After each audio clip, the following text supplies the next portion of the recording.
जहां से उठती है सच्ची खबर, वहीं से शुरू होता है छत्तीसगढ़ नाउ। नमस्कार, मैं हूं स्वाति और आप देख रहे हैं छत्तीसगढ़ नाउ डिजिटल।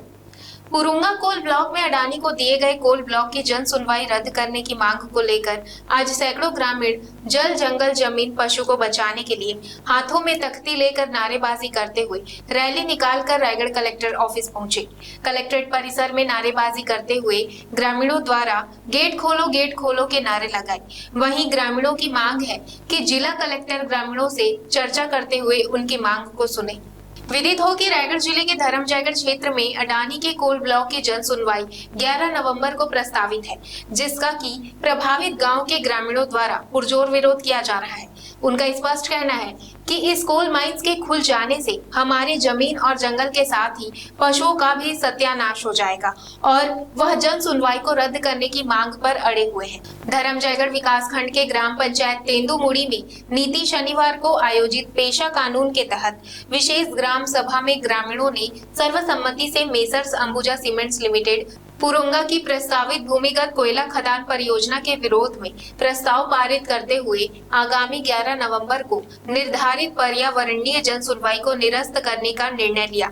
यह खदान ग्राम पंचायत तेंदुमुड़ी, पुरुंगा और सामहर सिंघा के क्षेत्र को प्रत्यक्ष रूप से प्रभावित करेगी। ग्राम सभा की आपत्तियां ग्रामवासियों ने अपने प्रस्ताव में कहा कि वन अधिकार अधिनियम 2006 के अंतर्गत ग्राम के निजी दावे अभी लंबित हैं। ऐसे में बिना स्वीकृति किसी भी परियोजना की कार्यवाही गैर कानूनी है। अब देखना लाजमी होगा कि जिला प्रशासन इस पर क्या कदम उठाती है और जन सुनवाई रद्द होती है या नहीं। यही जो है हम लोग मेसर्स अंबुजा कंपनी के द्वारा 11 नवंबर को जो है जन सुनवाई होना है पुरुंगा में, उसके लिए ज्ञापन देने के लिए आए थे। वहाँ 3 पंचायत प्रभावित है, पुरुंगा, सामहर सिंघा, तेंदुमुड़ी। तीनों पंचायत का जो है प्रस्ताव पास किए हैं। ग्राम सभा विशेष आयोजन करके कलेक्टर को ज्ञापन दिए हैं कि जो निरस्त किया गया इस पे जो है जन सुनवाई न किया जाएगा। कलेक्टर साहब से हम लोग अपनी बात को रखे, सभी जो है गाँव के लोग, ग्रामीण जन सभी ने अपनी बात को रखी। 5वीं अनुसूची जंगल जमीन जो है हमारा अधिकार है। धर्मजयगढ़ विधानसभा क्षेत्र हमारा आदिवासी अंचल क्षेत्र है, आदिवासी लोग निवास करते हैं। वहाँ जो है दूसरा काम धंधा नहीं जानते, खेती बाड़ी करते हैं। अंडरग्राउंड माइंस है, खोलेंगे बोल रहे हैं अंडरग्राउंड माइंस। अंडरग्राउंड माइंस में जो है आज हमारा वाटर लेवल चला जाएगा नीचे, कहाँ से खेती होगा, पानी का दिक्कत होगा। बड़ी बड़ी गाड़ियां चल रही है। एक 6 किलोमीटर का रोड हमारा नहीं बना पा रहे हैं, तो पूरा जंगल का घुसा हुआ रोड है, सब जो है उखड़ जाएगा, प्रदूषण फैलेगा। इसलिए जो है सभी पंचायत जो प्रस्ताव पास किए हैं, ये जो है ग्राम सभा का जो निरस्त के लिए प्रस्ताव पास किया, उसमें कलेक्टर साहब कितना समझ लेते हैं, कितना सोचते हैं, जनहित में जो है ये देखा जाएगा। आदिवासियों की बात करें तो किस प्रकार की सरकार को लेकर? तो ये तो सरकार को, इसको आदिवासी हमारा मुख्यमंत्री है, यहाँ का सांसद रहा है 4 बार, आज मुख्यमंत्री है, एक गाँव को जानते हैं वो। तो उनको जो है समझना चाहिए कि जो आदिवासी अंचल क्षेत्र में किसी भी तरह का इस तरह के खनन नहीं होने चाहिए। उनकी रक्षा के लिए उनको सामने आके अलग से कानून बनाना चाहिए विधानसभा में उनको, कि ऐसे जंगल जमीन है वहां पर जो है से नियम बनाए जाए ताकि जो है दोबारा किसी तरह का खनन ना हो, किसी तरह के माइंस ना हो। आदिवासी लोग सुरक्षित रहे, यहाँ के जंगली जानवर सुरक्षित रहे, यहाँ का खेती बाड़ी सुरक्षित रहे, उनको विचार करना चाहिए। क्या बोले आज कलेक्टर साहब तो अपने पे ही अड़े हुए हैं। वो किसी जनहित के काम करने के लिए तो आया नहीं है, खाली उद्योग और बड़े बड़े माइंस के काम करने के लिए यहाँ पर बैठे हैं। उन्हीं की सुनेंगे। क्या कहा बताया तो आपको, उन्हीं की सुनने के लिए बैठे हैं। जन सुनवाई होगी नहीं होगी तो हम लोग सोचेंगे ना। वहाँ पर हम लोग पूरी तरह विरोध में खड़े हुए हैं। कलेक्टर साहब बोल रहे थे नीचे की जमीन में कोई अधिकार नहीं आदिवासियों का, ऐसा भी कहा गया क्या? भाई इसीलिए तो मैं कहा क्यों नहीं है अधिकार? भाई जमीन का ऊपर अधिकार है तो नीचे क्यों नहीं है?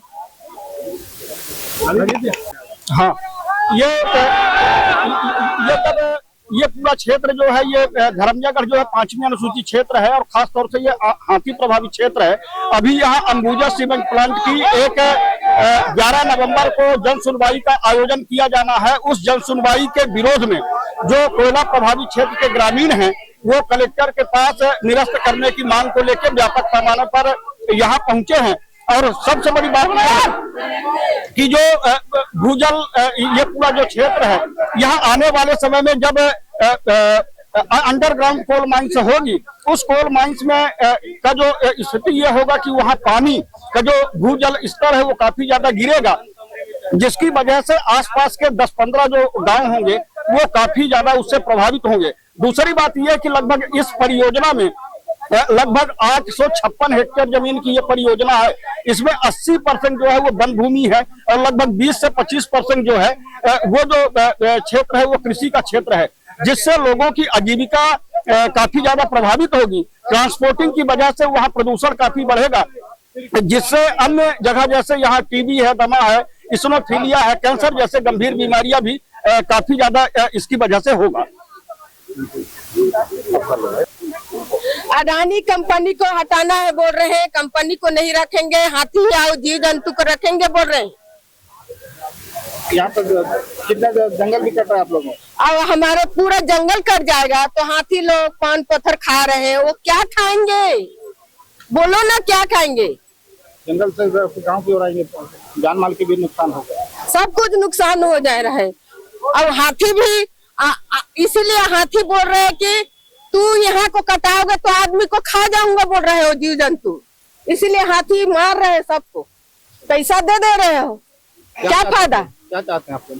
हमारा जमीन चाहिए, हम बस हमारा जमीन ला, किसी के बाप के नहीं है, और जकर जकर जमीन है अपन अपन पुरखाती जमीन ला अपन अपन रखे। देखिए 11 नवंबर को एक जन सुनवाई निर्धारित है, जिसका हमने सूचना दिया था गांव वालों को भी, तो उसी के विरोध में आए थे, जिसमें उन लोग का ये मेन मुख्य डिमांड है कि जन सुनवाई को निरस्त किया जाए। कुछ कारण उनने बताए हैं, जिसके लिए हमने कल कंपनी के रिप्रेजेंटेटिव्स को ही बुलवाया है और कुछ जनप्रतिनिधि गण को भी हमने कल बुलवाया है, ताकि वो लोकल समस्या सामने रख सकें और उसका समाधान कारक एक निराकरण हम निकाल सकें। खबरें नहीं रुकेंगी, छत्तीसगढ़ नाउ हर पल आपके साथ।